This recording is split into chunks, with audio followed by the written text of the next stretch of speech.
Velkommen til dette uges afsnit af Luksusfælden. Rygterne går på, at Rune og Katrine har nogle lidt sjove prioriteter i forhold til økonomi. Derfor er vores to økonomiske eksperter, Heine og Meier, fået fuldmagt til at kunne kigge på deres økonomi. Velkommen til, Rune og Katrine.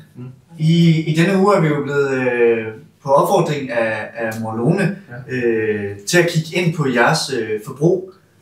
Så det har vi valgt at gøre. Og ja, den første post, vi har valgt at kigge på, det er jeres madforbrug, og der kan vi sige, det er jo fuldstændig sindssygt, hvad I ligger for dagen der. Og hvad skyldes alt det? Jamen, hvis jeg lige sådan hurtigt skal svare på det, så forholder det sig jo sådan, at mad for Katrine og mig, det er livskvalitet.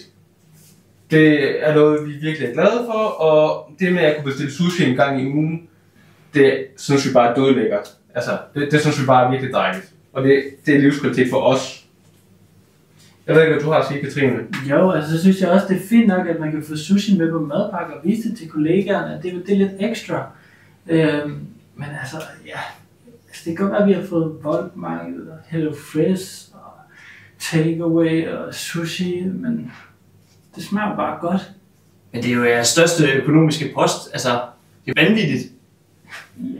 Ja, men det er jo vores økonomi. Jamen, jeres madpost, det ligner jo et økonomisk trafikuheld. Okay. ansvarlighed bærer det jo ikke præg af, det kan man sige. Men nu er vi også unge. En anden ting, vi kan se, I bruger penge på, det er fitnessabonnement. Er det noget, I bruger?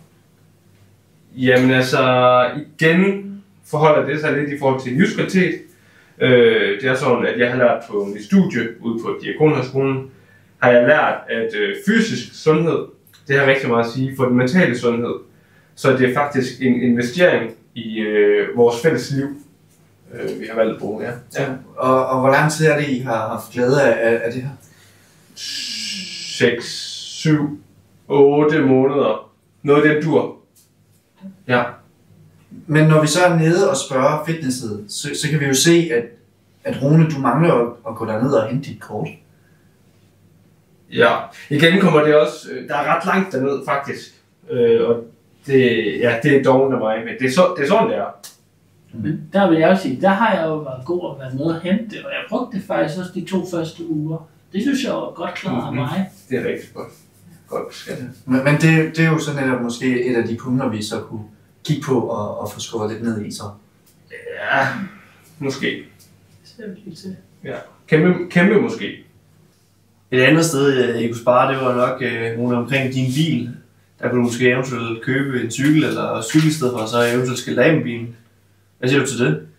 Ja, altså jeg har faktisk ret langt ud på studiet. Og i starten der begyndte jeg jo at køre min bil for at spare op til en cykel. Men nu når jeg har ikke rigtig kommet i gang med min mor har købt en cykel til mig, men jeg er ikke rigtig kommet i gang med at bruge den nu faktisk. Det er lidt, ja. Så det kunne ellers være en god mulighed for netop at se bilen? Det er lidt svært at sige, fordi at så skal vi jo også til Vestjylland, og vi skal også til Viv for at besøge Morlone og Esben. Og altså vores vasketøj, det skal jo også med. Vi skal jo vaske en gang imellem. Hvad har I egentlig selv gjort økonomiske tiltag for at bidrage til jeres økonomi? Jamen altså, der synes jeg faktisk, at jeg har været ret anstændig at have et arbejde og tage nogle telefoner og sådan noget for at tjene lidt penge. Men jeg ved ikke sådan rigtigt med dig, Rune. Jamen, jeg er jo begyndt at sælge vintage.